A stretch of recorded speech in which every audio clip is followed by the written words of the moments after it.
Hey everybody, this is James from tdb.org bringing you a Inbetweenisode, and it has been the case a lot in the past year. I am bringing on a ripe Pu'erh tea, which is a bit of a really casual daily drinker for me. I've covered it in a lot of episodes how I drink it. Big pot, this is I think around 250 milliliters, and I make this tea in the morning for my wife.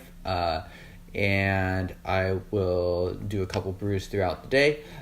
Usually I will have a more serious, a more concentrated session, something to focus on a little bit more going on throughout the day.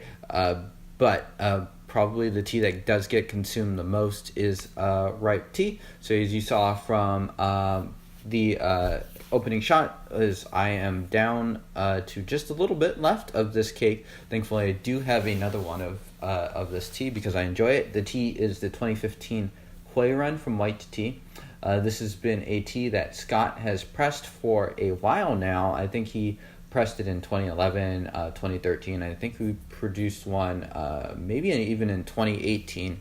So he's been producing it. He's been sourcing material from the same area and being made and fermented by the same guy. And I remember when I was first getting into tea in 2013, 2014, my first sort of like foray into Pu'erh was through Scott's site, Huirun Sourcing. And I remember ordering a bunch of samples. And I remember I really, really liked the Huirun sample in 2011, 2013. So I didn't buy a cake for right then, but I sort of banked that knowledge for later. And so when 2015, 2016 rolled around, I saw he had pressed another one. And I knew he sort of did his yearly price raises in March or February, March, so right around Chinese New Year. And so as is typical for Scott and for most vendors, the teas from that are more recently pressed are less expensive. So I went ahead and I bought the 2015 tea. So this is the tea that I'm still drinking in 2019. I bought two of them.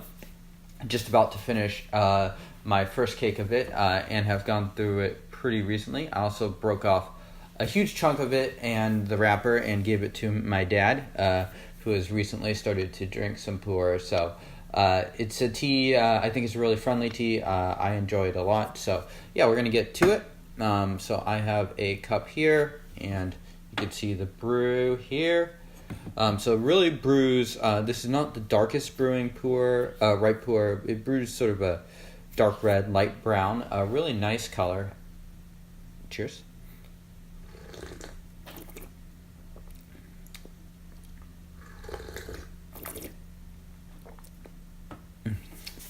What I like about this tea is it really has a unique and enjoyable mouthfeel and texture to it. I think a lot of times that's something that I really appreciate in a lot of white tea and hongcha, black teas, red teas. But it's not something that I'll get every time in ripe Pu'erh. And this tea has a really nice, complex texture to it. It's creamy. It's very friendly. I don't think it's that far on the lighter fermented in, so it's not much bitterness or anything like that. Sometimes you will get a little bit of that green edge on some of Scott's productions. Don't get it quite as much here. Smooth.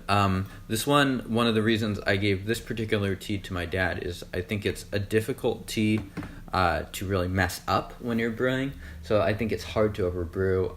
Even when you underbrew it, I think it can still taste pretty good. Cheers.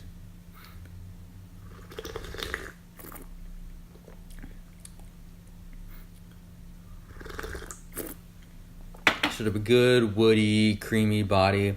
Nothing revolutionary in terms of tasting notes. It has a little bit of that sort of like riper cherry feel to it too.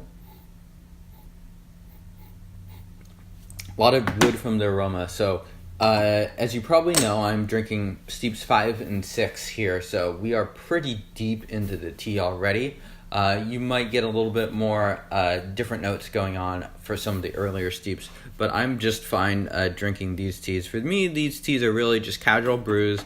I'll have them going. I'll make a bunch of steeps at once, stack them in the chai, and just drink it as I please, so to speak.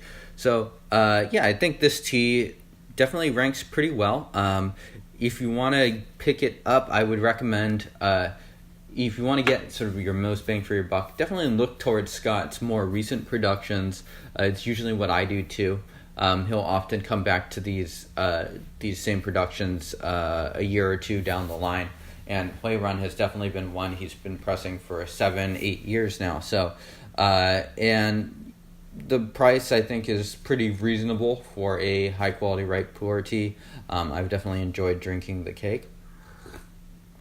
And I think that just about concludes this Inbetweenisode. So thank you all for tuning in. Hopefully you enjoyed it. Definitely one of the teas that I would recommend from Scott's catalog. I